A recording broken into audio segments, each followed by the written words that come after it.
আসসালামু আলাইকুম।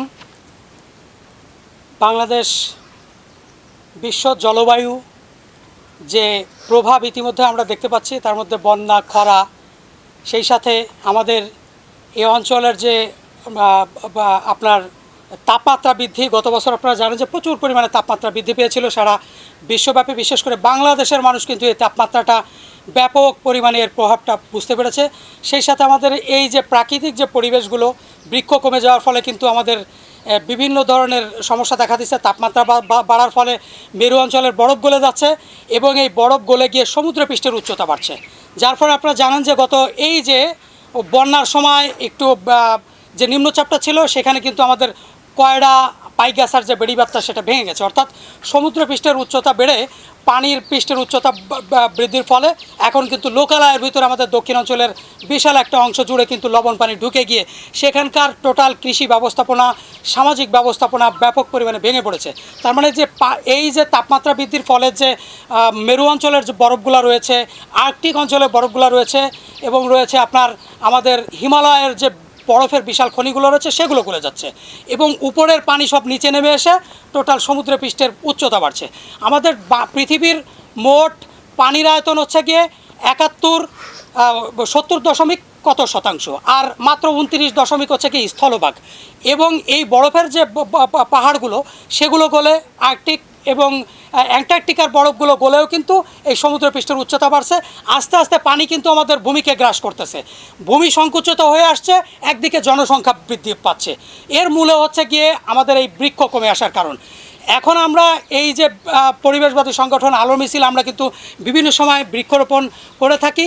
এই বৃক্ষরোপণ বা বেশিরভাগ ক্ষেত্রে আমাদের বিফল হয়, গাছগুলো নষ্ট হয়ে যায় এবং ছাগলে খেয়ে ফেলে, স্থানীয় মানুষও এটা যত্ন নেয় না।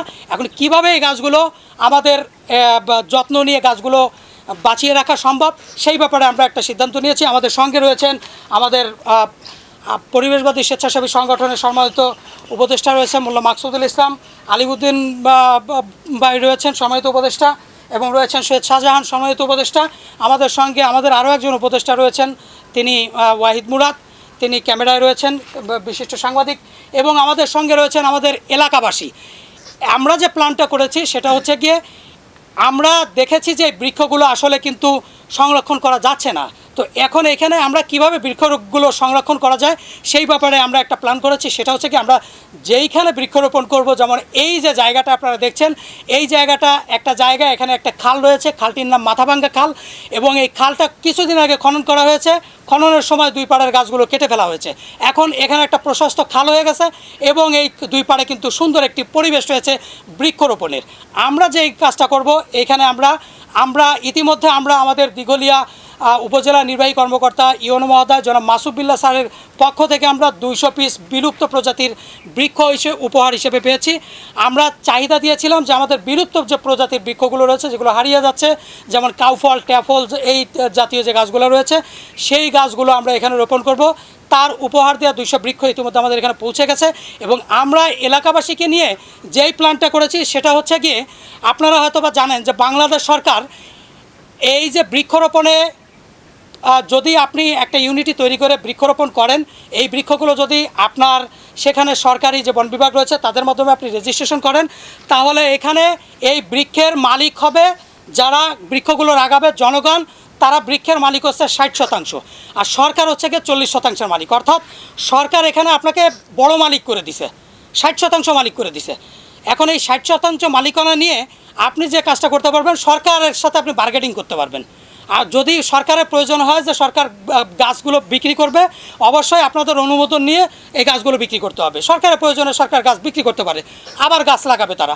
কিন্তু এখানে বড় মালিক করে দিছে যাতে বা মালিক পক্ষ সরকারের সাথে বার্গেনিং করতে পারে 60%।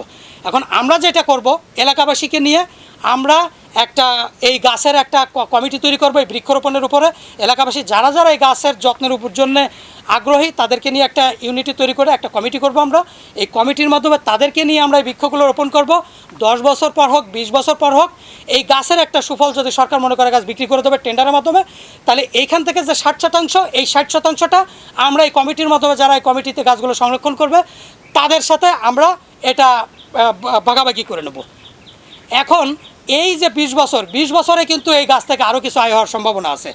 এই সম্ভাবনাটা কেমন, যেমন এই 20 বছরে প্রত্যেক বছরে একবার করে গাছগুলো ঝোড়ার একটা ব্যবস্থা আছে। আমরা একটা অনুমোদন নিয়ে ইউনো অফিসের একটা পারমিশন নিয়ে আমরা নির্দিষ্ট পরিমাণে যে গাছগুলো আগাছা আছে, শুকনা ডালগুলো আছে, এই গাছগুলো কিছুটা ছাঁটাই করে, মানে অপ্রয়োজনীয় যে ডালগুলো সেগুলো ছাঁটাই করে এই যে যারা আছে জ্বালানি হিসেবে তাদেরকে দিয়ে দেবো, তারা বিক্রি করে দিক, তারা জ্বালানি হিসেবে ব্যবহার করুক, এটা তাদের ব্যাপার। আর একটা ব্যাপার হচ্ছে একটা ফল, এই গাছে কিন্তু প্রতি বছর আমরা 3 বছর পর থেকে ফল পাবো। এই ফলটা কি করা হবে, এই ফলটা যেটা করা হবে সেটা হচ্ছে গিয়ে আপনার এই ফলটা 2টা কাজ করা যেতে পারে। এই কমিটির লোক ফলগুলো পেড়ে বিক্রি করে টাকাটা ভাগ করে নিতে পারে, অথবা যেটা করতে পারে ফলগুলো পেড়ে কমিটির লোক একটা অংশ নিল, আশেপাশের গ্রামবাসীর কাছে প্রত্যেক বাড়ি বাড়ি একটা করে অংশ পৌঁছে দিল। এতে হলো কি, এই গাছের প্রতি মানুষের ভালোবাসা তৈরি হলো এবং গ্রামবাসীর মধ্যে একটা সৌহার্দ্যপূর্ণ একটা সম্পর্ক তৈরি হলো।